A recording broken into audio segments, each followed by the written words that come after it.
Good morning and welcome to the second episode of Workforce Skills with John Morse. I'm happy to have on here a great employee of mine and a great success story. Been with me now I've known you for almost 2 years, a little over 2 years. Yes, sir. Almost 3. Yeah, so he was in our very first class that we started when we started this vocational program, helping guys out of prison and get to that next phase in their life. And it's been an interesting journey with him, knowing the amount of time that he was locked up for. And, you know, he's one of the guys that I used to tell stories about in class, but never use his name as someone that was trying to make up for lost time. Yes, and you've realized you can't do that. So maybe DJ, you know, one of our topics today is personal preparedness for work and in life. Mm-hmm. And, you know, you've been through the ringer the last couple of years, you know, getting back to regular life and learning how to live again. Yeah. You know, sure. So tell everybody, you know, a little bit about you and your story. Realize that, you know, somebody out there probably has the same story as you. You know, they're going to relate to you a little bit. So tell us a little bit about you and what brought you into our class and got you there to begin with. Well, a little bit about me. So, you know, I did a little bit of time for my mishaps back in the day. So I end up at New Freedom, and when it started, it was the first painting class, and so it was cool to be a part of that, and I learned a lot while being there, like a lot of stuff that I never learned before because I've never had a job, you know, and so to learn the etiquette and how to present yourself when you're at work, you know, really meant a lot and really helped me carry it on to the streets. So when I finally actually got out, was able to work. Mm-hmm. Yeah. So when you started with us once you got out of the 90-day program at New Freedom, what was your path with our company? Where'd you start at? I originally didn't get hired through you guys. I got hired through somebody else. Mm-hmm. I was like one of the first few people to get hired through the class. And from there, I worked with them for a little bit, but ultimately it wasn't like the best fit for me. I had like bigger goals in mind. They're a more smaller outfit, mom and pops, you know, only had like 1 or 2 employees. Mm-hmm. And so, yeah, I called you guys up and told you my situation, told you where I wanted to be at, and you guys hired me, you know, and so I've been with you guys ever since. And you started as a painter with us. Yep, started out from there. Yeah, so I started off as a painter. I was in the field for about, I would say, like 2 to 3 months. Doing like me, and I had another guy with me, and we were just going and knocking stuff out as a duo. And I just expressed interest of being in the office and like, you know, learning the ins and outs of a business and everything. And so eventually I made my way to the office, you know. You guys would bring me in for a while and teach me, and you just seen that I was taking a liking to it and I was really learning from it fast. And so, yeah. And when you came in, what were we teaching you? What skills what knowledge were you gaining coming in the office? I mean, I gained a lot about the construction side of it, like reading blueprints, products, you know, and also just how to carry myself really and how to talk, the verbiage to use while I'm in construction. And yeah, so. Okay. So your position now with the company is? I'm a commercial estimator. Okay. Yes, sir. So you're bidding some pretty big jobs out there too, aren't you? Yes, sir. Yeah. Yes, sir. So, and landing them, which is amazing. Yep. You know, one thing that one of my observations with you that you've struggled with over the last couple of years, and I think you've really toned it back here recently, is you're trying to make up for lost time. Right. You're trying to do everything so fast and so quick, and you needed to stop and step back. Mm-hmm. What was it what were you going through as you're thinking about this? I need to do this. I need to go skiing. I need to go play golf. Right. I need to go do this and that and try to get everything under your belt. And then what changed to make you actually start to slow down a little bit? Tell us a little bit about that. Right. So I had a whole plan for myself, like when I got out. It was, like you said, make up for lost time. There was so much stuff that I didn't get to do and that people in their 20s get to do, you know, before they're 30 and they really like settle down, if you will. Like, so I told myself there's a whole bunch of things I wanted to do, you know, and then that, and also being on social media, you know, so seeing people do things and I'm just at home like bored, not doing anything, it would make me want to go through things as well, you know? And not really knowing like that maybe they saved up 4 weeks to go do that one thing. I was just seeing that they were doing that thing, and that itself made me want to go do something, because it was like fear of missing out, if you will, you know? But I think eventually what made me like hone it all in is, one, I had to realize that I can't make up for lost time. That time is gone.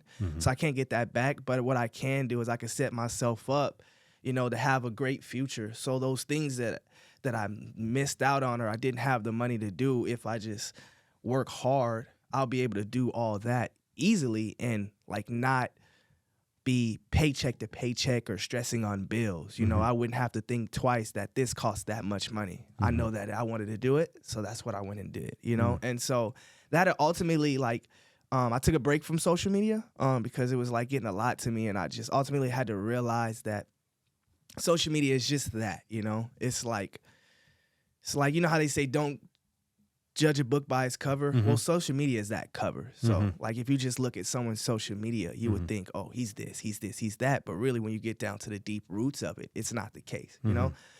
So it was like, that was like playing a big effect in my life. So I took a big break for that, because I ultimately realized that like a lot of these people that I see doing these things, or went and bought the new Jordans, they just have that, you know, but they don't have a secure apartment over their place. They don't have a career. They don't have all this other stuff. So when I look and see I don't have that, you know, I ultimately realize of all the things that I do have, which ultimately is a lot more important than those material things, you know? And so, yeah. It's almost like you're trying to run a 100-yard dash instead of looking at the marathon. Absolutely. It takes time, and nothing's going to come to you. There is no quick fix. You know, it does take time. I know you've struggled with purchasing vehicles. That was an issue in the beginning. You know, other people going through the same thing that you're going through. What advice would you give someone coming out that feels like they got to get that car or that truck right away? Right. What would your advice be to them, or how would you explain what you went through and how they could handle it better? I would say, like, wait. I literally, like, anyone listening, I promise you this is the best advice I could give you. If you literally just wait 3 months, and it seems like a long time, but it's not at all. If you wait 3 months, you'll be able to have a nice working vehicle that's going to get you to and from work, get you where you need to go, and it's not going to break down on you. See, what we do is, and there's places meant for this, for guys like us that cannot go anywhere else to get a great car. They have to come here. It's a reason why it says on there, we approve 99% of people to get into these cars, you know? Like, there's parameters set in place for when you mess up, and do this for a reason, to let well-known establishments know that, hey, he's not responsible with money. So when there's a big red flag saying that, hey, this guy's not responsible with money, but you have this company saying, we don't care about that, we'll get you in, that should be a red flag itself, you know? And so just save your money. Don't go to the pay here, in-house financing. Don't do any of that. You know, you want to, if you're going to get a used car from a dealership, go to someone that is, what are the reputable dealer. Reputable, meaning like if something messes up with it, they'll fix it for you. There's not nothing that put underneath the door, like, and it was under flood damage or all that, salvage title, you know. And so just do it the right way. You'll be very, very, in the long run, happy, because what's going to happen is you're going to spend that money and everything's going to be fine. It's going to get you to and from work, but it's going to cost you headaches. It's going to cost you money. You know, like I'm dealing with, you know, a repossession on my credit. You know, luckily my credit is still new. So it's not going to be the 7 years, but it's like, I have goals. Like I want a house. I want certain things, and it doesn't look good on my, you know, on my credit. Yeah. And so what are you doing now to prepare yourself for the future of getting a vehicle and where you're at and what you're doing? What are you changing? Well, me right now, I'm just, I've decided that, like if I do something like that, go to a dealership, it's going to be something that I really, truly like want, that I've been, you know, but in the meantime, I've been saving my money, and I've decided that I'm just going to get a used car, spend about $2,500, $3,000 on it. And this way, if it does break down, then I'm not paying $400, $550 a month for a car that doesn't work. You know, I can let it sit where it sits, save up more money, fix the parts that need to be fixed, and then I'll have a car again. But the long-term goal, while I'm working on my credit and everything, eventually to, you know, get something more reliable, something new, something that I like, something I'm gonna feel good about. Yeah. You know, what's amazing for me sitting here talking with you is the maturity that I hear from you compared to what I saw 2 years ago when you first got out. It's definitely a huge change. You've really grown and matured over the last 2 years. Thank you. So my hat's off to you for your success and where you're at right now. It's an honor to have you working for us, having you in the office, estimating jobs. I know you just landed a job the other day. I think it was a Harkins Theater repaint. Yeah. You know, which was well over $100,000. Yeah. You know, so that's a great feather in your cap. And that one was exciting too because it's different from just landing jobs. The significance of that one is we're going to turn it down. Like the blueprints were so like contradicting and it was like this expensive paint no one heard of. So I ended up eventually calling them and saying, no, we're good. I explained it to them. Their boss called me and explained it to him again. And just something told me like, hit him with another option. Because at the end of the day, I've realized like, we know what we're talking about with paint and finishing. So it may say one thing, but ultimately they would hope that we give our best entrance. If we see like, no, this won't work, that system will fail, that, you know? And so I said, you know what, how about if I give you an add alt with typical paint, you know, rather as this expensive paint so you can see the difference and kind of know. And that led to a relationship. We talked more and just after talking and come, you know, because everyone else was scared to take this job because they didn't know about the product and they just didn't want to do their research or their homework. Yeah. And so, yeah, you know, and so it sounds like you know what you're talking about when it comes to estimating the paint and the blueprints. And how does that reflect when you go out on a job site now, when you're out there with these superintendents or these general contractors or possibly owners of these properties? And here you are, a guy that's spent a majority of your time in prison. You've got tattoos on your face. They first impressions can be good or bad, depending on how someone looks at you. Right. How do you overcome that? How do you prepare for that when you walk on a job site? Just that, what you said, I'm prepared. Like, I go home and look up products. Like, I go home and watch YouTube on things, on the ins and outs. So I'm prepared. And then I've realized that 70% of the time when I call these people, I know more than them about this job. They don't know what they're doing, because they did not read the specs. They didn't take the time to read the specs. Like I read stuff like because it interests me. So it's like when I walk on these job sites, unlike when I first started and I was a project manager, it's night and day. Like I was terrified. Oh, they're gonna know I don't know what I'm talking about, this and that. But now I don't care if they know that I've been working for 2 years because I guarantee I put in a lot more work than half the people that are there right now, you know? And so with that being said, it's like I'm confident because I really feel that I can win a job faster if I go see you in person rather than the paper. Yeah. Because you'll get to see me. You'll get to see the person I am, and you'll see that I'm determined and I'm going to take my time to make sure that everything's right, you know? And regardless of seeing them face to face, a lot of these people you've already talked to on the phone before you go out there too. So they know your personality. They get to meet you verbally on the phone and hear your energeticness and who you are. And then to get out there, they probably just look right past everything else. Right. I tell you what, though, a lot of people do say it shocks them. Okay. You know, like, how so? Give us an example. The way I talk on the phone, like, you know, and my character, my personality. And then when you see me and you see all these face tattoos and you're just like, it's not the person, not what they expect. You know, person when you hear the name, you hear the voice, and you're, you know, it's not the person that you're like, holy cow, you know. But a lot of people have told me that the way that I carry myself, they would never have known that I went to prison. They would just figure the tattoos are just from, like, you know, my lifestyle being into, you know, skateboarding or whatever the case may be. So you've literally made a complete change out of your life compared to where you came from, what you've done. 100%. So you've changed the way you walk, the way you talk, the way you dress, the way you carry yourself. Yeah. It's been a major change. How's your family look at you now? Or do they look at you differently? Or did it take time for them to accept that this really is you? Yeah, no, it definitely, like, helped a lot. Like, my family, they're involved in my life now. I know when I first got out, it was kind of, let's see what happens. Let's see how he acts before we, like, fully get involved. But, like, like it's cool. Like my dad, like when I first got out, you know, I kind of explained to him like, hey man, you think I could borrow $1,200 because I'm trying to get a car, this and that in the case, and to get me to work. And he ended up giving me $1,200. It was like the first car that I got. It wasn't the best car. I ended up selling it and got into that mess of what it is. But he's like, yeah, I'm going to do this for you. Pay me $100 every month for 12 months. I said, cool.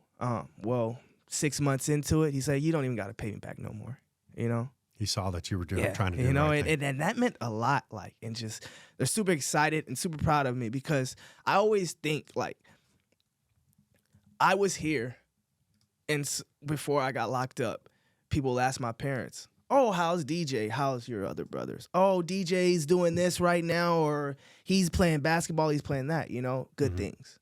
So I always thought to myself, like, when I got locked up, what were those stories like? Like when people ask, because I'm not here anymore, but those same people need to ask about me. So now you got to say, oh, he's locked up. And I know that's not a great feeling probably for a parent. So like, I know they're super ecstatic and I'm super excited just to give them that feeling to like, when people ask about me, oh, he's a project estimator. Oh, the same one that just did all that time. Yeah. Oh, he's this. Like, and so like, that brings me joy to know that like at once I was a failure, you know, and like now people are excited to like talk about me, you know, and just be involved with me, you know. So what do you do on a day-to-day basis to prepare yourself for the next day for success? Like today's Monday, for example. You got tomorrow. I know you guys got a ton of work to bid today. What are you doing to set yourself up for tomorrow? How do you prepare? So I like to towards the end of the day, usually unless we're like super like busy, but I say probably like 2:15. I like to look at the jobs for tomorrow, and then I'll get a feel for them. And after doing this for a while, I'll know which jobs are going to be bigger, which jobs are going to be harder, based on like a TI or a Shell or you know. And so then I kind of get familiar with them, and then from there, like if we have time, we'll try to like print ahead of time just to kind of set us up, ourselves up. But going home to prepare myself for the next day, getting some good sleep. Great. Make sure that I eat, because one thing I've noticed is I have a tendency of working hard and I'll forget to eat. You know, like, and it'll be to the point to where I'll like get super hungry, and then it's like I'm forcing myself to eat at that point because like my stomach hurts. So, but like I've also noticed that plays a big role in how my day goes. You know, my diet. So it goes with that. Make sure I get me a good meal. You know, make sure I set myself up. Like when I wake up in the morning, everything's lined out. I pick out my clothes the night before, you know, everything because I have a tendency to wake up in the morning and, you know, to do 1,000 things, wake up in the morning and everything's on my mind. So to make sure my key things I don't forget, I'll have them by the door. Yeah. Wallet, phone, key, you know, clothes lined out, good to go, you know. So it's interesting because we teach in our class about being prepared for the next day, and I talk about setting your clothes out for the next day. And it's interesting, some of the guys and gals going through our program, how they say that after a period of time, they realize they start doing this even while they're in the program. For those 90 days, they start setting their clothes out for the next day, what they're going to wear. You know, I didn't realize it, but over the years, what I've done is everything I have hanging in my closet, all my jeans, all my slacks, all my shirts are hung a certain way. And I have a pattern as I rotate them. Okay. And I know what I'm wearing. I can look at my closet and know what I'm wearing 3-4 days down the road because of where my shirts are lined up. Right. And I used to think my wife never knew this until she came to one of my classes, and she was sitting in there listening. I was talking about it. She goes, oh, I've known for years you've done that. And I didn't realize it. But it's funny. The little things, the smallest things are going to set you up for the biggest success out there for the next day, the next project, whatever it is.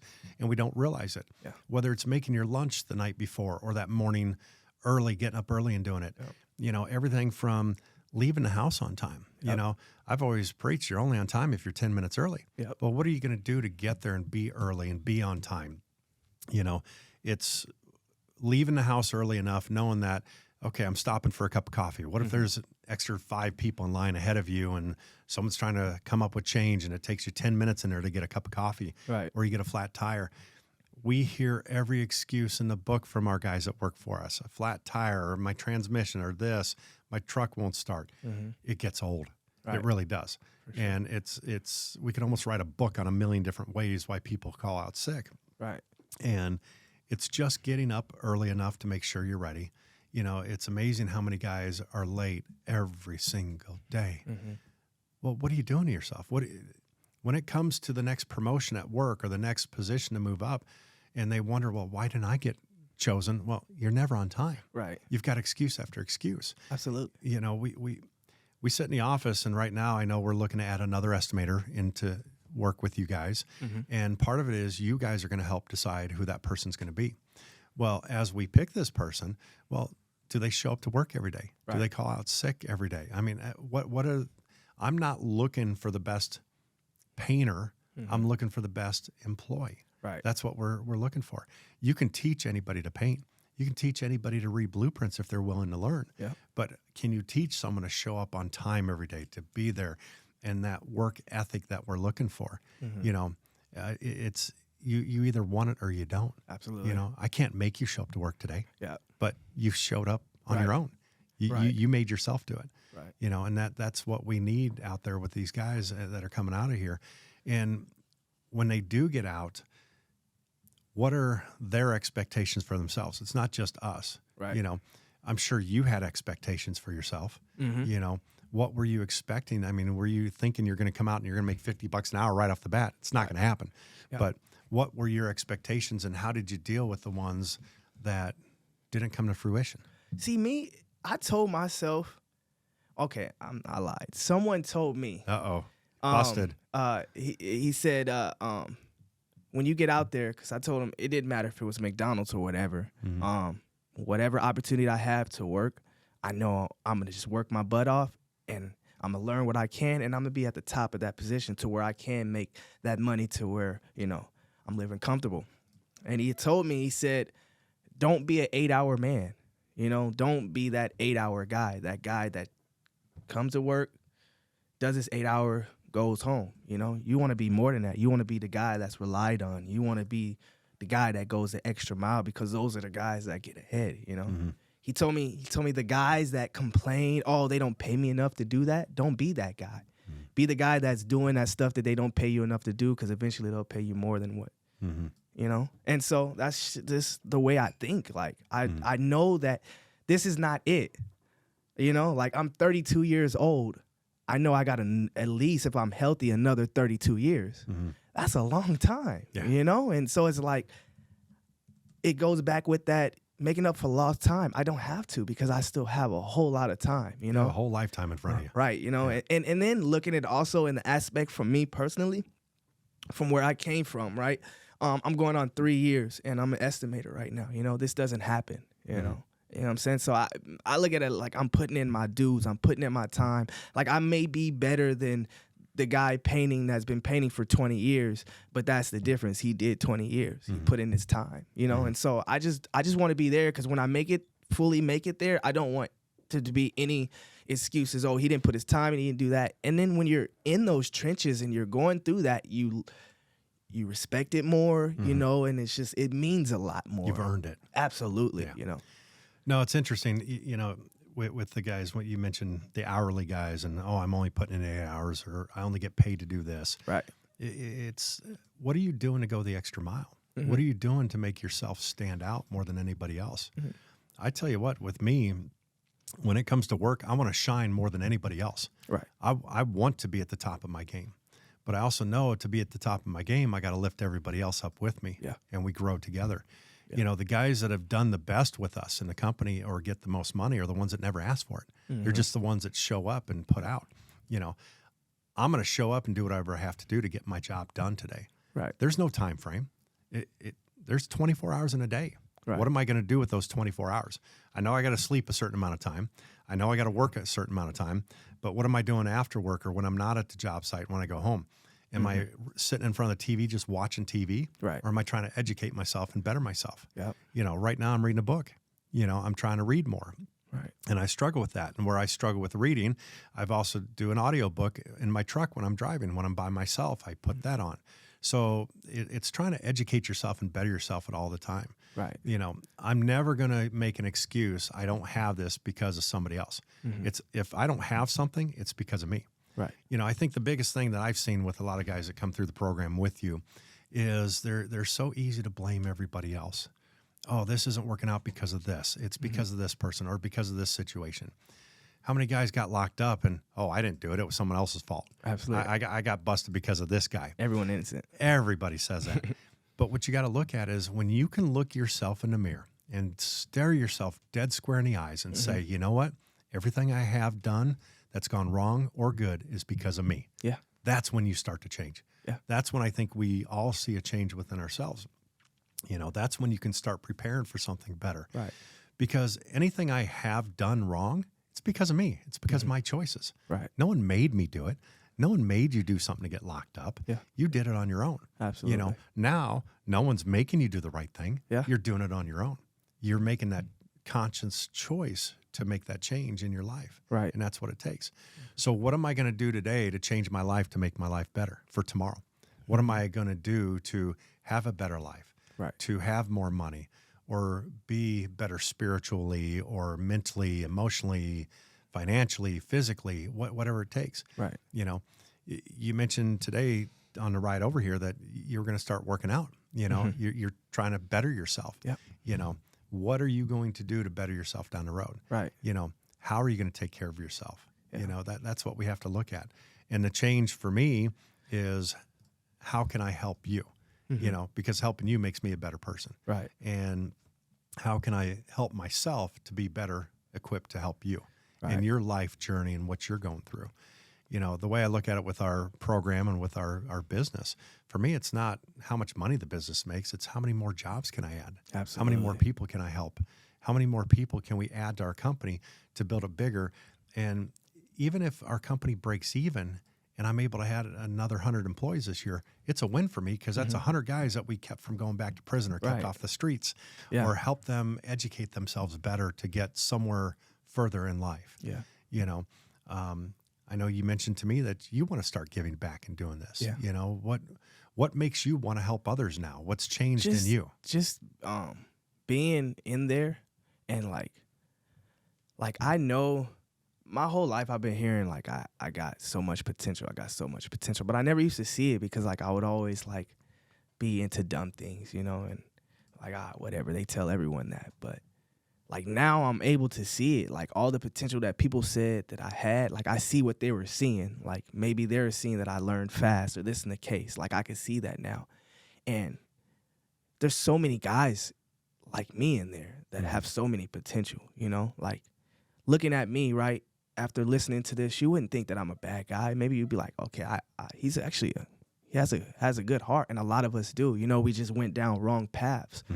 But it sucks though, because when we go down that wrong path, the reason why it's harder for us to get back is not because we don't want to, it's because we don't have opportunities to get back on the right path. So there's no schooling, there's no nothing. All there is negativity in there, you know. And I really believe that if we can start in there, then it's going to expand the workforce. Guys are going to come out. The recidivism is going to go down lower because it's starting in there. Rather, we have to get out, try to find the help. Now, you know, they actually have help, like the new freedoms and stuff. Yeah. But back then we had to try to find the help. And when you're trying to change and it's difficult just to even find the help to change, why would you want to change, right? Yeah. Like it's difficult just to even get help to change.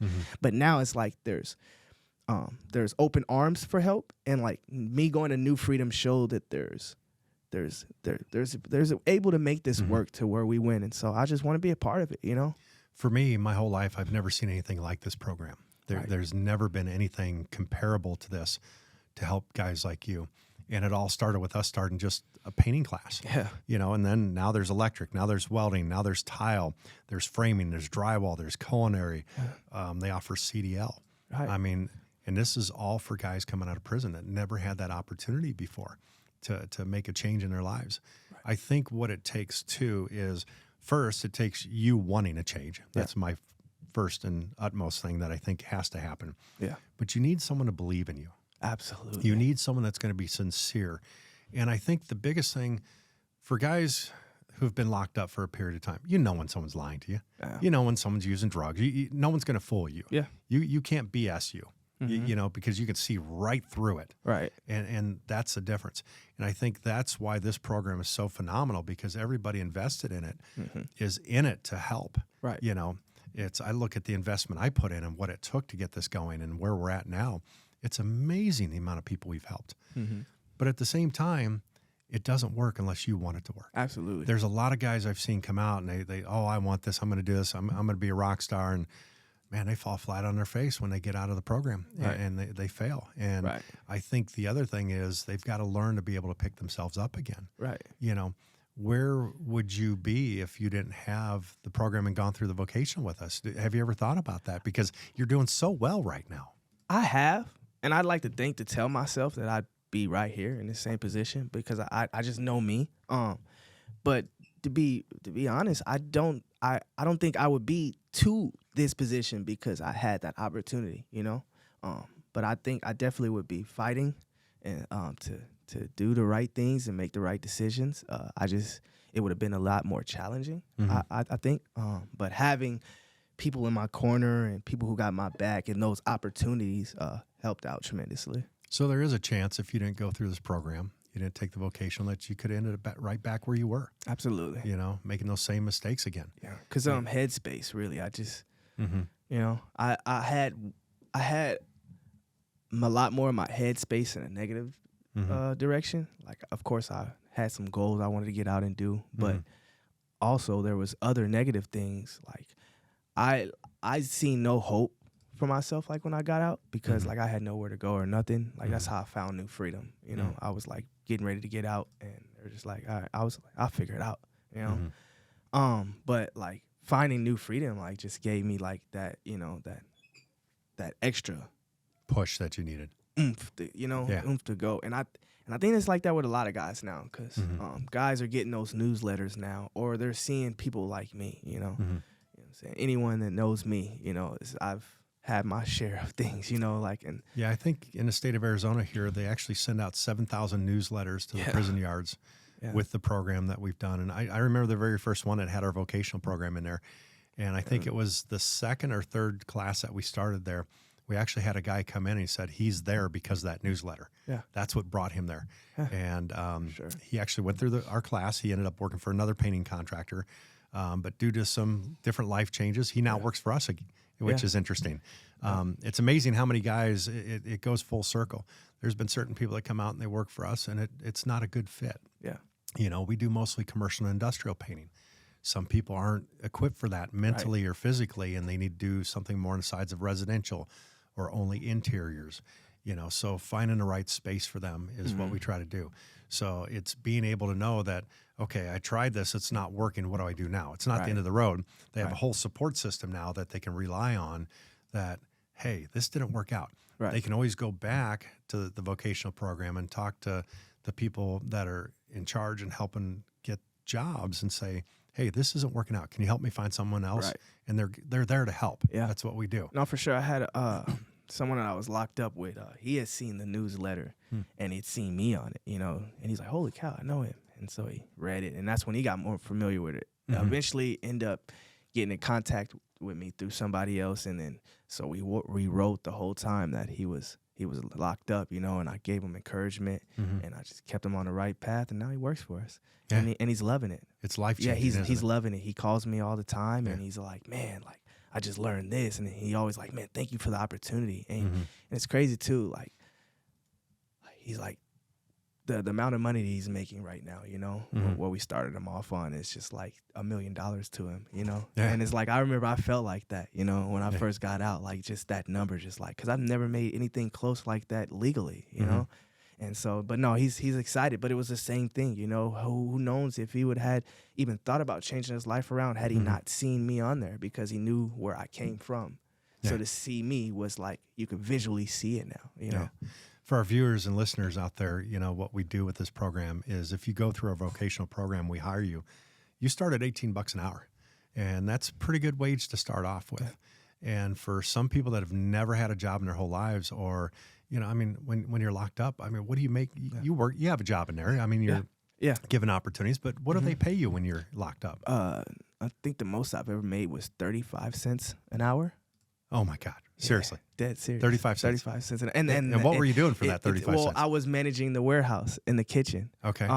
But like before then, like I think you average around 20, 25 cents, you know. If you have like the regular jobs, about 15 cents. Like you're getting $5 every 2 weeks, and it's just literally enough just to buy like a couple bars of soap. Oh my God. So it get, what I can say is my work ethic is part of that. Okay. Work, like, cause it ain't, oh, you just got a job. No, you gotta work. Especially like to the position that I got, warehouse. Sure. It was the highest, best paid position, you know, and so it's like they make you work, you know, and so it's like when you work for 35 cents an hour and in 2 weeks come up and your paycheck is $23, like you work for $18 an hour, you know. So you were in heaven working for us when you first started, because I know you were taking all the overtime too. Oh, every little bit of it, you know, for sure. You know, so it's interesting because I mean, you worked a lot of overtime for us. You never said no to overtime, I don't think. What would you say to guys out there when they do get out and they do start that job? Because I know we use the term up in your head. You know, you get that downtime. Right. You're not working. You're sitting at home or you're sitting at your halfway house, wherever you're living, and you have that downtime and you start thinking, what would you say to those guys? Because you probably struggled a little bit with it too at one time or another, and you've seen other guys struggle with it. Right. How do you deal with that downtime, and what would you recommend to others? So, because my biggest fear is, if you have that idle time, if you have nothing to do, that's when you're going to get in trouble the most. Yep. So what would you say to help? I really say just try to get to know yourself. Try to find what you like, what interests you, you know? It's pretty cool because, like, today we live in the age of information. So it's like you can learn anything or do anything with a click of your phone, you know? And so it's like that's what helped me. I watched a lot of YouTube video on things, on how to start businesses, on how things work, just try to stimulate my mind. And then, you know, ultimately I picked up golf, snowboarding. So I found some hobbies, but working out, you know, it didn't even have to be spending money. Learn something, you know, like you would be shocked. Like maybe you always thought it was cool when you seen guys paint or draw. Well, learn it, you know, like right now I'm learning, since my name it's Hungarian. You know, I was adopted, so my last name is Sintendrai, and it's Hungarian. So I'm learning Hungarian right now, and I'm also learning Spanish because I'm in construction. So I'm using Duolingo right now, and so I practice for 30 minutes every day on both of them. You know, that's pretty cool. And so I'm hoping within 6 months I could be fluent enough. You know, so just challenging myself. Learn something new about you today, and I see you every day in the office. So that's amazing. That's pretty cool. No, it's you definitely have to keep yourself busy. You do. You know, the downtime is what I think kills people, and that's where they get in trouble. You know, and I know it's a struggle for guys coming out of our program, because one of the things we prefer them to do is live in one of the halfway houses with the other guys that have come through the program. I do believe it makes them more successful. Right. And one of my theories is, after you get out of prison, you're in the program for 90 days, you're going through the vocational, you're learning how to paint. Right. You don't have anything to worry about. And then you move into the house. And one thing we provide is transportation. You know, you got a house, you got to pay your rent each week, you know, but you have transportation to work. We take care of that for you. The biggest thing that I recommend to these guys and gals is 6 months. Yes. Stay in a halfway house for 6 months. Focus on you and your job and nothing else. Yes. Don't go trying to find a girlfriend. Don't go out and do anything stupid. And sometimes you got to leave your family behind. You got to leave your old neighborhood behind, your friends. Right. Has that been a struggle for you? Because you're not the same person you were. Have you had to turn your back on people you used to hang out with? A few people. Mainly just like, it was just mainly strictly for just a crowd preference. It's like your lifestyle and the way that you're living doesn't coincide with my lifestyle, you know? And so I had to cut a few people off. Not on no, hey, you're not good for me type, but on some, hey, man, I'm so wrapped up in work right now, you know? So, but what I will say for guys getting out, unless like maybe like you're gonna go live with like your mom and she's gonna make sure 100% that her job is to make sure you stay out of the mix and that solely focused on getting you transitioned to life, I would say go to a sober living house, even if you have a place to stay, you got a girlfriend, because like it really lets you hone in, you know? It's like, because in a sense you still have rules, and so it's like you're transitioning from New Freedom or that to now sober living. Rather as me, like I got out and I didn't go to a sober living house, so I no rules, no nothing, you know? I can be home whenever I want, I can stay out as late, and so I think that like helped with me, like the spending of the money that I spend and not, you know, being in control of my finances, you know. But with that, like you said, like we got it set up. You got a house, you got transportation. So that's extra money you could save. Imagine in 6 months how much money you'd save, how the car you can get. Or in 6 months, you can save enough money to have a car, put down for an apartment, and have money in your savings, you know? Yeah. I think you were at a disadvantage going through our first class because we were still learning as we're teaching and growing the program. Yeah. You know, as time went on, we ended up with the halfway houses. We ended up creating the transportation, different things. And I think as we learned from a lot of the guys, their mistakes, what they were doing. Why were people not successful going through our program? What did we need to change to make them more successful? I know at one point you came to me and you actually did move into a halfway house for a while because you said you needed some more structure to help yourself. Yeah. So that in itself shows maturity and growth in you. You know, that's a change. Yeah. That's not the DJ that came out of prison. Right. That's not the DJ that was running the streets. Right. You know, that was maturity. It's about being real with yourself, you know, like that old person that you see me. I wasn't being real with myself, you know. I was faking the funk to you know, to appease people, to fit in, if you will, you know. But like I'm finally able to be myself because there's not a big crowd I'm trying to please, you know. Like the crowd that I'm trying to please, as long as I do the right thing, I stay out of trouble, you know, I take care of my responsibilities, they're going to be there and they're going to support me and they're going to be rooting me on, you know. And so like it's cool, like, because like I could really like be myself, like I could laugh and like a joke and I could be that funny guy. I don't have to put on this bravado about, you know, being tougher, if you will. And so and I bet your family's really proud of you right now, aren't they? Absolutely. No, they're ecstatic, you know. And it means a lot. It really does, you know, because I was a foster child, you know. So I've been with different families before, and so it's like me, I've always yearned to like have someone I call mom or dad or like uncle or like family, you know. And so like I easily attract to people. Like when I get around people and they show me some like love, like it's easy for me to like, you know. And so, but no, it's a really good thing to know that like they're proud of me, you know. Like it really good, and it even feels good to know that like eventually like I'll be able to take care of them, and you know, as they get older, you know, like I'll financially be able to take care of them, like you know, and so that feels good. Well, I want you to know from the bottom of my heart, you are part of my family now. Thank you. And I mean that sincerely. And there's a connection with you for the rest of my life now. We'll always be connected just because of this passing of what we've done together, what we've been together through with the program. Even if you decide to go on and do your own thing, start your own company or go work somewhere else, there's always going to be that connection. I'm always going to be there for you. And I want you to know that. I sincerely mean that. Thank you. I appreciate it. I'm proud of you, of what you've accomplished. Thank you. Because I've watched, even not knowing you prior to the program, you know, I don't know your past. I don't need to know your past. It's what you do today moving forward. That's all that matters to me. And each day, watching you grow, watching you go through the struggles you've been through, you know, I've helped you through some of those. You know, I don't know how many times we've sat in my office and just talked. For sure. You know, and absolutely. I've tried to mentor you and help you go down that right path. At the end of the day, though, we can prepare ourselves as much as we can for a situation. But you have to be the one to make that final decision on what you're going to do with yourself and with your life. And hopefully you make the right decision. You know, I look at what I'm going through every day in life, and I'm trying to make the best decision with the information I have at that moment. Now, a year from now, that decision might change because the information has changed or the situation has changed a little bit differently. But I'm still going to try to make the best decision I can at that moment for what's in front of me. I love the fact that you've come this far. You've grown so much. You're in the position you're in. You know, it's what are your goals down the road? Is it to own your own? I know when I first met you, your goal was 5 years. I'm going to have my own business. You know, what's changed or what do you see for your future now? I mean, simple. It's just not that easy.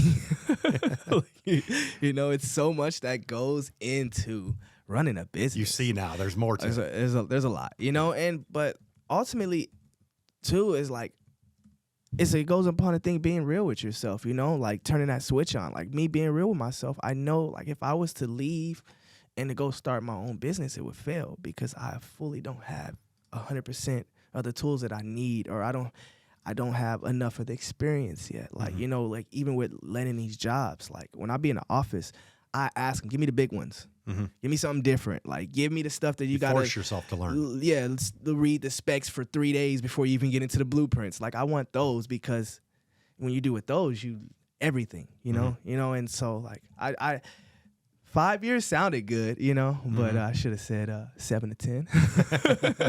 And who knows? It might be 20. Right, you don't know. For sure. You go with what's right in front of you and what you can do. Yeah. So now, one last thing here before we cut off. Is there any last message you want to give to anybody out there that they're sitting on their rack right now listening to this, or they're on the streets, or they're driving in their car going to work and they're struggling? What is a message that you would give them to give them hope and to know that, hell, if you can make it, anybody can make it? I mean, what would you tell somebody out there that's going through or been through the same stuff that you've been through? I would say I got 2 things, at least from me going through it in these 2.5 years. To be successful is decision making and time management. I think it's that simple. I think ultimately your decisions is gonna predict where you're gonna be at. You know, for a simple fact that you've already told your boys that you're gonna go with them to the club on on Saturday.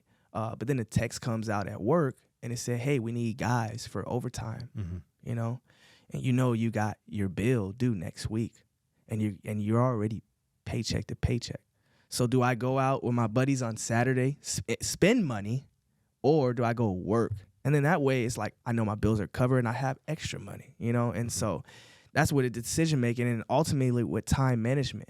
It's all about, like, you can overload your plate too much, and I've done it a couple times, and it could be a disaster, you know? So like with time management, putting things on your plate in the allotted time to get them done, and then what you do with your time, you know, is like people say that, oh man, I'm so busy, I never have enough time in the day to do such and such, but you spent an hour and a half on YouTube looking at shorts, or you watch TikTok or whatever Netflix, it is, right? You know, so there is time. It's time management, decision making. Yeah, that's good advice. No, I want to thank everybody that's out there listening to us, watching us on YouTube or our shorts. This message is for anybody out there that's struggling, that needs help. There are places that will help you. There is a change that can happen. And each week we're going to have someone else like DJ on here telling his story, talking about where he's been, what he's been through, what's made him successful. Right. You know, everybody's story is not the same. But if there's something out there that can resonate with you, that you say, oh man, that's me, you know, I can make a difference. Feel free to reach out to us through our website. Reach out to us. If you need help, we can direct you the right direction and get you that help that you need. So thank you, everyone, for listening in. Thank you, again, sir. You bet.